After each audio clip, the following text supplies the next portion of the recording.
going to be saying a little bit about how the move from WebCT to Canvas is going to impact on the teaching material with regards to copyright. I'm also going to talk a little bit about the Canvas training that's going to be taking place over the summer and the kinds of things we're going to build into that to ensure that your material is legal and okay for when we sort of move over to Canvas. I'll mention this copyright tool that Pete Ranger and I have been working on.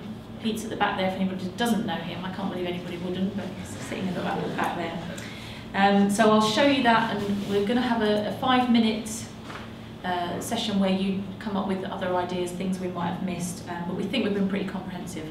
But you know, you can never be too sure. But I also want to talk then about finding and using Creative Commons or other sort of open source, open license images, because I know that that's something which a lot of people have got questions about. I'll then move on to talking a little bit about sharing resources in general, open educational resources, and then at the end, I'm going to do something really scary that I did with all the first year medics, and I'm going to pick 2 people out to come up and give us a summary of what we've just talked about in the session. So it's a bit of a mixture of talking about the copyright stuff, but also showing you how I've reused and repurposed somebody else's teaching material and what I did in the session that I used that in. So start feeling brave throughout the session. You're going to get some chocolate as a reward, and lots and lots of first year medics did it, so if they can do it, you can too.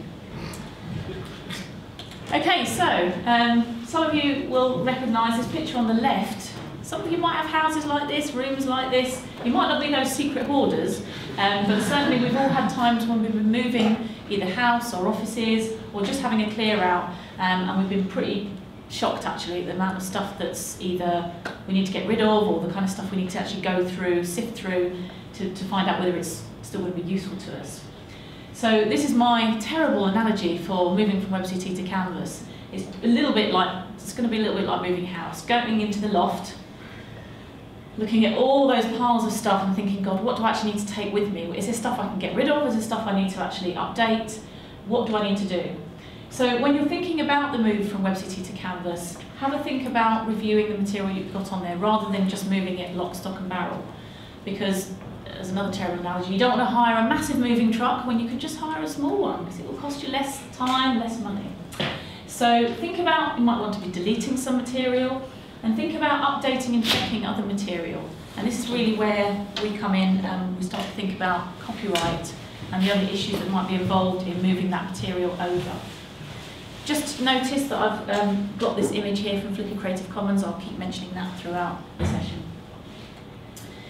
So the Canvas training, and I'm glad John is here just to, and Rob Jones as well, so you can answer any questions about timing and things that I might get wrong, they can correct me. But Canvas is coming, and there's going to be some training on this over the summer, so that we're all ready to use it, especially in September.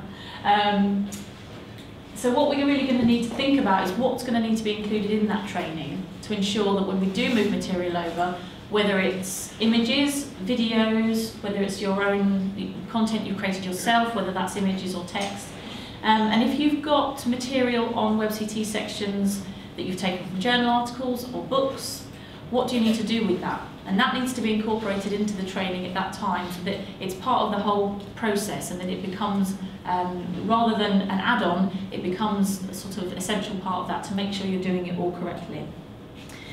Of course, many of you here were also at the college-wide meeting that we had about the CLA audit.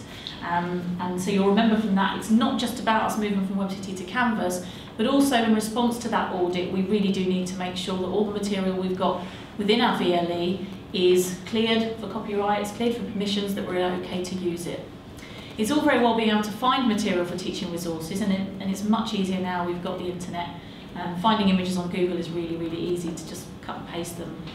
But it's making sure that what we're doing isn't breaking any copyright laws, because people do check. The CLA do come and check, and we can get into trouble if we have lots of material on our VLE that's breaking copyright. So we just want to make sure we're doing everything properly.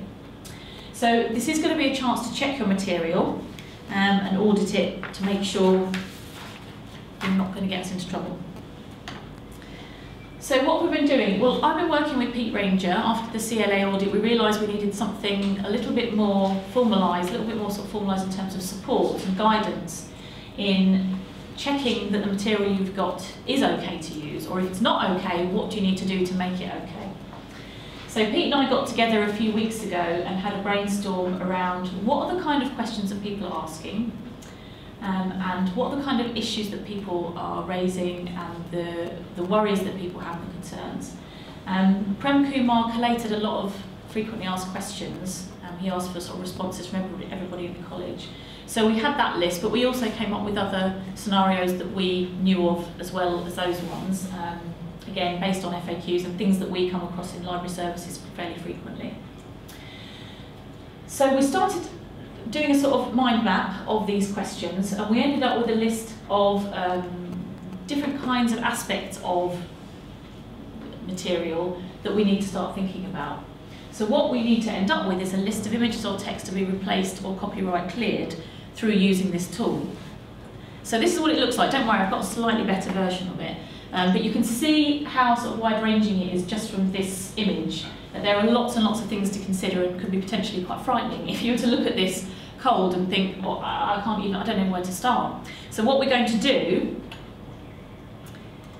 is use the flowchart, use it in a sort of flowchart way, and develop a tool where you can just simply use a drop-down menu to ask questions or answer questions to do with use of material, and hopefully that will lead you to a set of sort of stock answers, whether that's yes, it's okay to use this material, yes, it's okay, but you need to do this first, no, it's not okay to use it, you need to speak to X, Y, Z, and so on. So it should give you the guidance that you need to actually go ahead and use that material, or get someone to help you check it to make sure it can get cleared. The other answers, of course, will be things like, well, do you know about these resources where you can find open license material? So there'll be not just yes or no answers, but have you thought of, and some alternatives to perhaps the material you've been using. So if I just go in a little bit closer still, I'm just going to quickly go back to my slides now. So the questions that we included are basically, what is the format of the resource? Is it physical or digital? Where did the source come from? Who's the publisher? And by publisher we could mean a book publisher or web publisher, all sorts of different, basically who's putting this material out there. And how do you intend to use it? So we also need to know things like, are you using it within the VLE, just in a lecture like this, in a lecture that's being recorded? Do you want to put it in a pamphlet you're going to give to students? There's all these things to consider, and the purpose. So vast majority of the time it's going to be educational use only, but sometimes there'll be scenarios where it's a bit of a grey area. I had an email this week from an academic who wanted to use images she'd found on Google Images from films depicting different mental health problems. She was going to use this in a quiz for Community Day we're having at the university. And she wasn't sure whether this was okay or not. And after checking with the copyright expert down in the main library, we were like, no, it's definitely not okay to do that. So it was up to me to relay that bad news, but also say, have you thought of these alternatives? And try and come up with maybe not solutions, because we can't just magic other images out of thin air, but other ways of presenting the same information. So because it was that kind of purpose as well, maybe she'd been showing the images like this on screen in a class that we're going to discuss the image. That might be a bit different, because that may be considered under fair use. That's okay to do that if it's just a class who are discussing the image. But if you're using it for the general public and it's going to be printed and handed out, that's where it gets very murky, and we need to look at it a bit more closely. So in essence, we're asking, what have you got? Where's it come from? Who's it from? And how, why are you going to use it? So that's really the sort of key questions that we want to tackle. I'm just going to go back to the image again and show you in a bit more detail. Pete, is there anything else that I've missed? No, that's perfect. Okay. So we've sort of gone through and tried to. We want to have as near as damn it a sort of exhaustive list, because if you're going to be using this tool, we don't want you to constantly be coming across, well, that's not on the list, oh, what I'm using isn't there, they haven't thought of this. So we want to make it as useful as possible. So the format of the resource, we've got text, image, video, audio, and artifact, because sometimes it might be a physical thing you're using. We've then got, if I just scroll down, Is the source physical or digital? Where did you acquire the resource? So this matters as well, because it may be something you own, a book that you own, but if we don't own it as a university, it makes things more tricky for you to put that within your slides and up on the VLE, strangely enough. So there are all of these things to consider as well that you may not have even thought that you need to consider. And then over on the other side, just bring it down a bit, we've got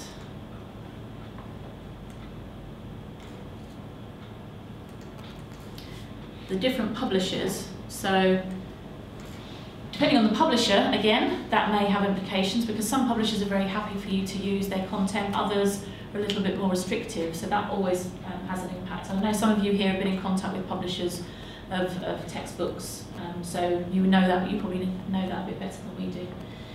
So you've got information there, also intended use, and again, you can see this section here is fairly complex. So you've got the different uses that you might be using it in: public speaking, presentation, social activity, lectures and teaching events, and then where will you be using it, so whether it's online, whether it's physically, and that all matters, and it all has to go into the mix as to the sort of outcome, whether you're allowed to use it, and if you are, in what way.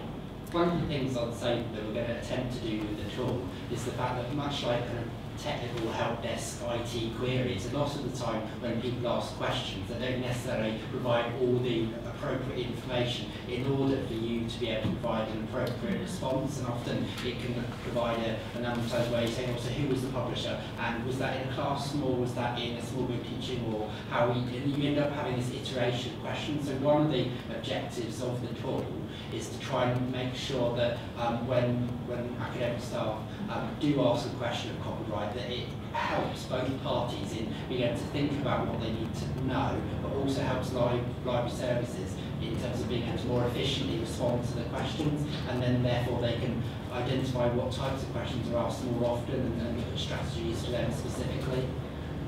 Yeah, I mean, that hopefully will also lead to a sort of knowledge bank where we've got end up with lots of answers of those kinds of questions as well. David? Sorry, just check one minute then. You're going to make this into an online tool. Yes. And what you do is someone who is considering a source where you're not sure about a copyright, you self-assess yourself. Will it give you the answer, or will it just then facilitate communication with the librarian? It depends on the answers.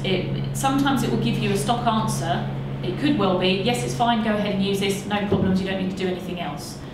Another answer might be, you need to contact Nancy Graham, you might need to contact Steve Lee, you might need to contact Pete Ranger, or these are the other things you need to consider. So we're hoping through a sort of small pilot that we'll be able to think of as many of those sort of outcome scenarios as possible and plan for them. But there will be times when people want to do things with resources that we haven't thought of. So the stock answer to that will probably be contact me. You know. But that's fine. It will help in making responses to those answers much quicker and more efficient, because it could be the same sort of question, but the publisher's different. So maybe a publisher that the library don't work very often with, so they actually have to dig out the agreement and look it up to be able to answer the question. But if they've got the whole context of use there and then it speeds up the response process.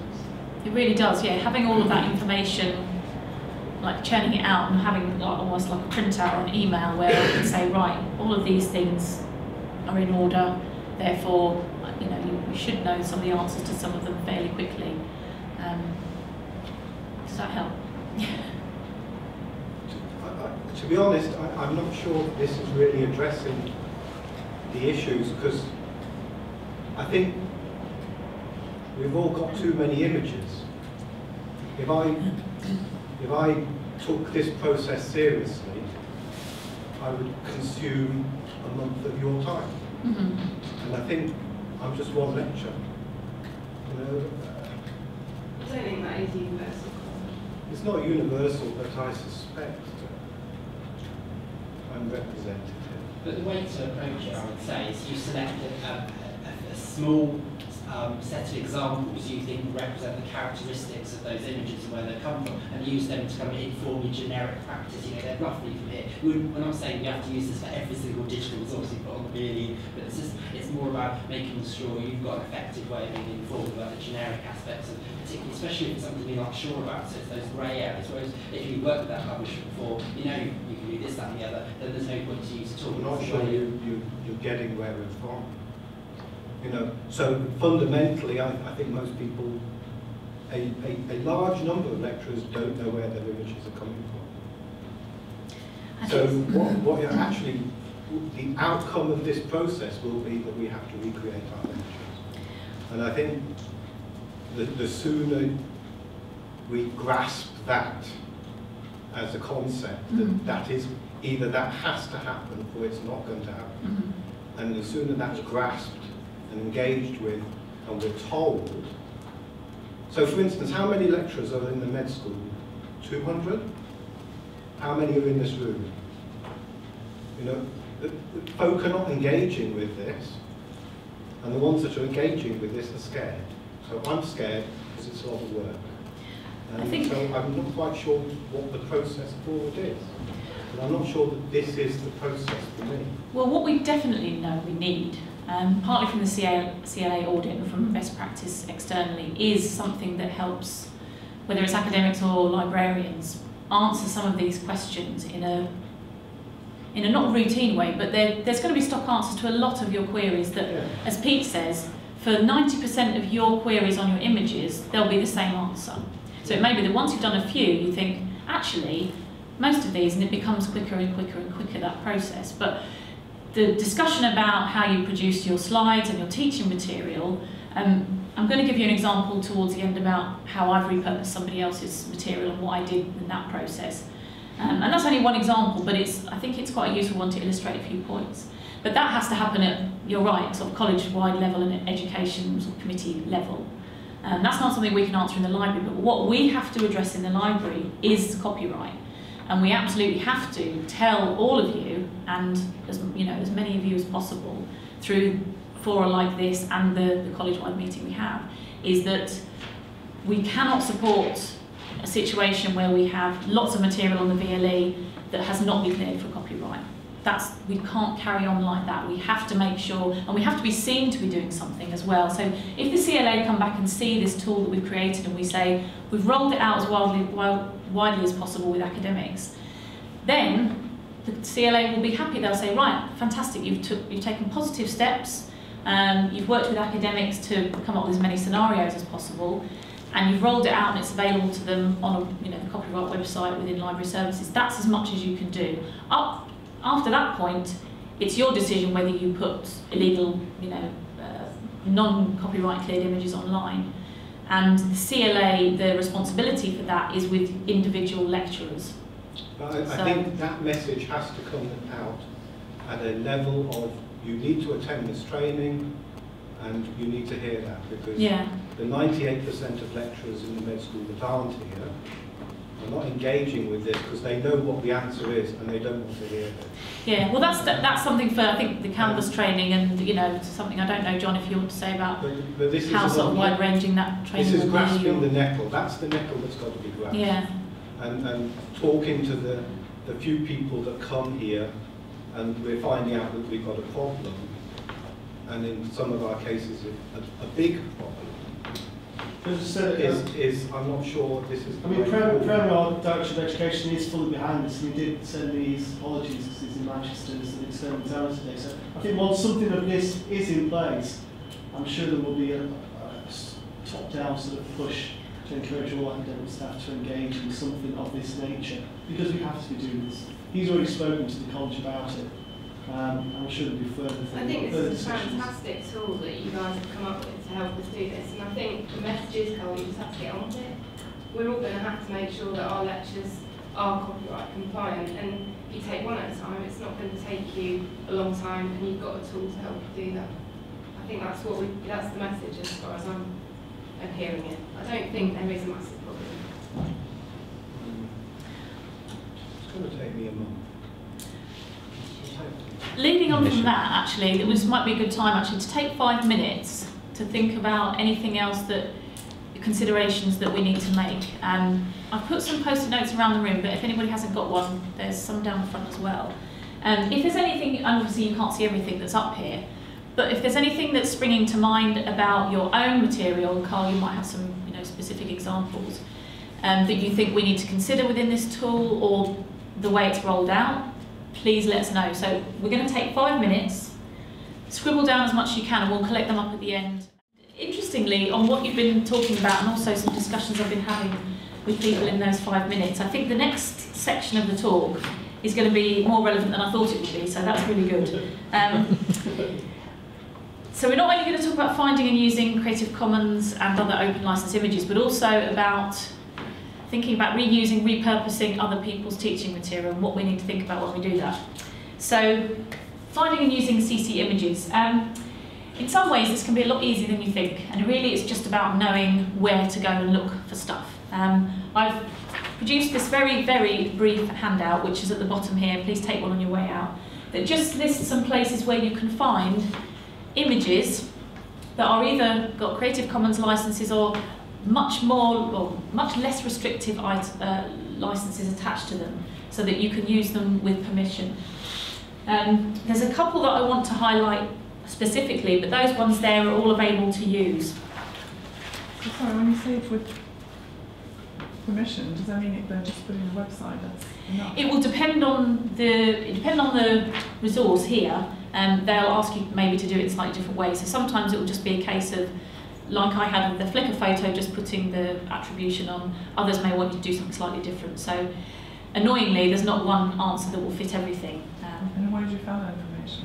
On the websites will give you guidance about how to use the images, yeah. And that's something I think probably we need to do a bit more in the library of, is guidance on, if we're asking you to use these sites, giving you a bit more training and support in that. And maybe that's something that will come out of either the Canvas training or talks like this, is that do we need to put on training sessions in a cluster where you're actually looking at these sites, thinking about your own teaching sessions, and we're there on hand to give you help and support. That might be something we think about doing within library services. So a few sites I've posted up here. There's Flickr Creative Commons, which I use quite extensively in preparing for the training that I do, and I find it really easy to use. There's the JISC Media Hub, which is really useful because it's more academically focused and you have to sign in using your ADF, so it's a bit more sort of, not authentic, I don't know the word, but it's a bit more proper. And it's got links through to welcome images on there, so there's lots of medical stuff on there. Morgfile, I don't know where the name of that comes from, and it's one that I don't really use, but I know that it's available, and a lot of the images on there have, I think it said something like you can use it for free with sort of permission, but you must attribute things like that, but I'm not sure if it's Creative Commons or not. And then the NHS I know does have an image bank as well, because I don't have an NHS Athens password, I haven't been in and actually looked through that. It used to be just freely available on the NHS library website, but it's kind of locked away now. So it might be worth, if any of you here do have an NHS Athens password, exploring that a little bit more and seeing what kind of images are on there. Okay, so just a couple of things that I wanted to point out that are on the list on the handout. Does anybody know about Boxer Broadcast? Just a quick show of hands. Okay, so there's a few of you here. This is something which we launched, when was it, Vicky? Was it before Christmas or after Christmas? I can't quite remember, but the library started paying for a licence for this centrally, so you can access it via Find It and BHAM. And it's television recordings, a little bit like iPlayer, but it lasts, stuff just goes on there and stays on there. It doesn't disappear after 7 days or 6 months. And you can embed these TV shows into your sections on your VLE. And recently I helped Sharon Buckley and John find a Horizon documentary. We found it, I sent the link. Oh, it seemed ridiculously easy. Was it all right to embed? There was only one issue, I need to come back to you about that. It probably is resolvable. But then when we put it on the site, if we accessed it without having logged into anything, it was asking for a login. Oh, okay. So maybe that's something we need to... something we need to resolve. Okay. It said it was very easy. You can kind of cut it as well into the size that you want as well. Okay. Does it work in radio programs?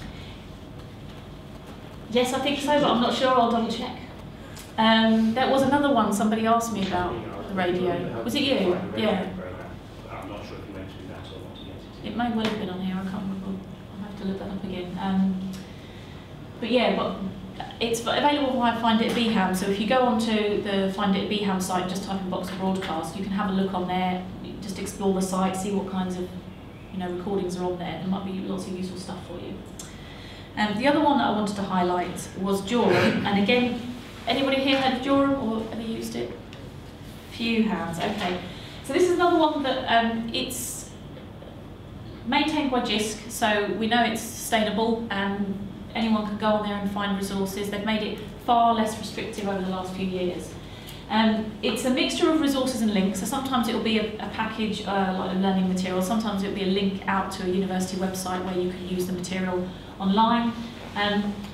Virtually everything has Creative Commons licenses, so you know that you've got permission to use it.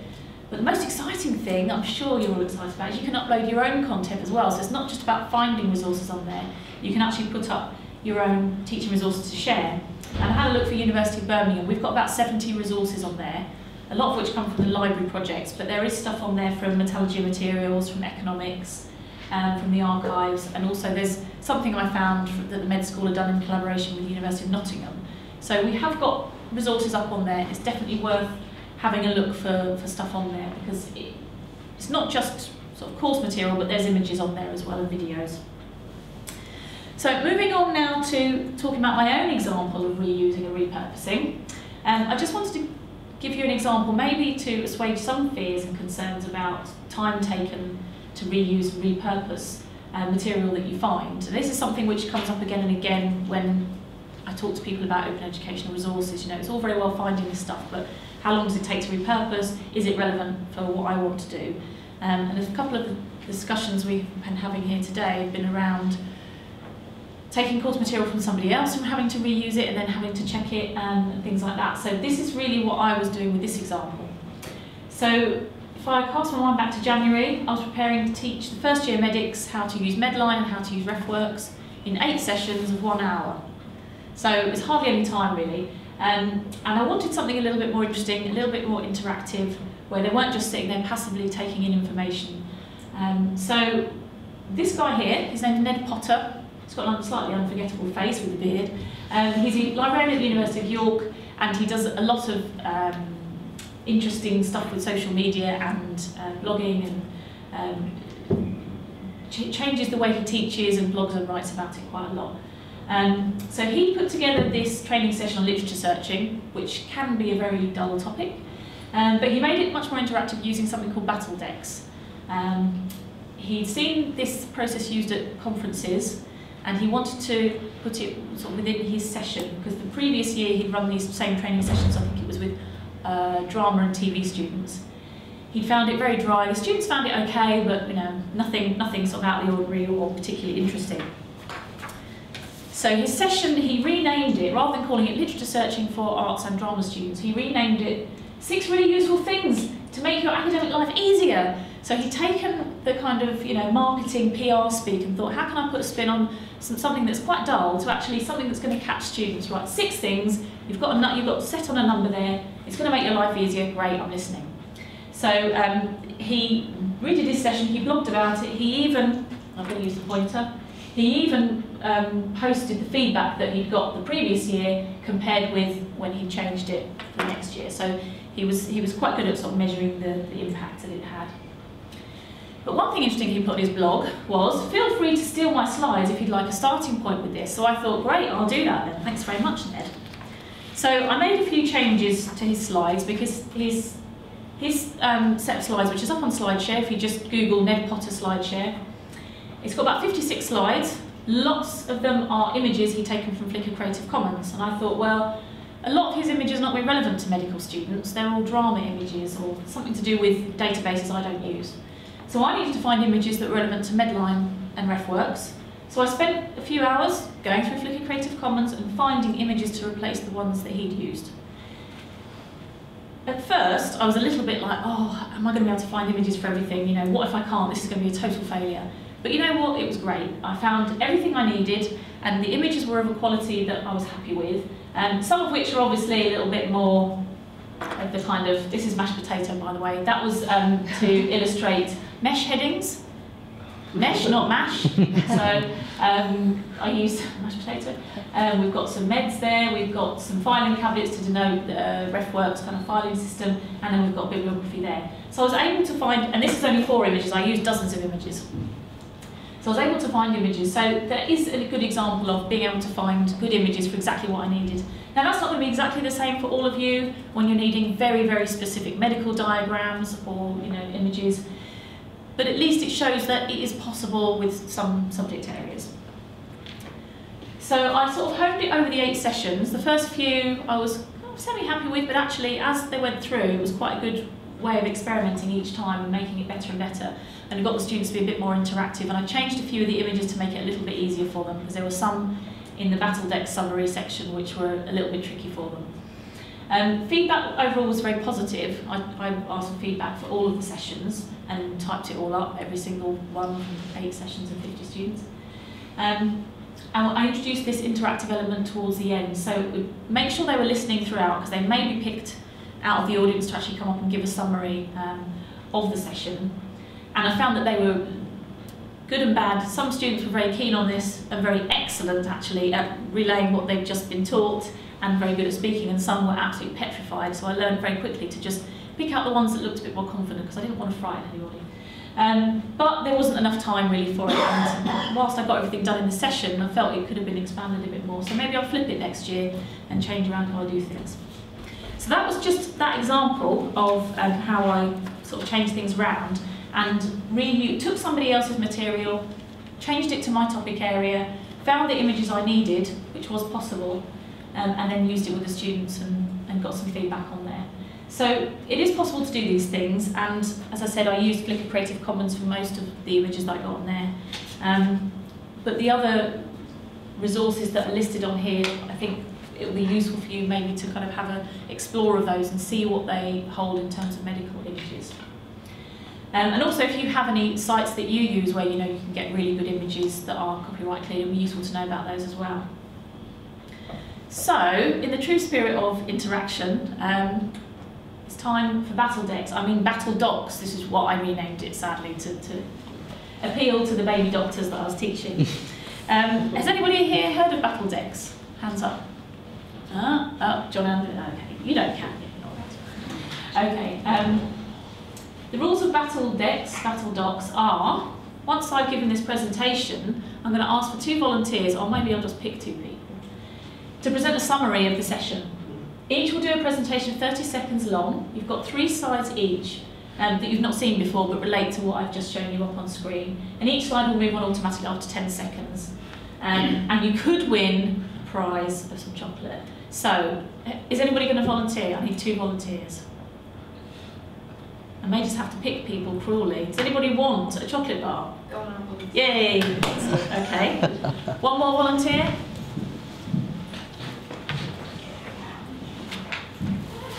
No competition. No competition. Come on, I need one more. David? Go on then. Okay. Right, give them a round of applause, even though they've done nothing yet.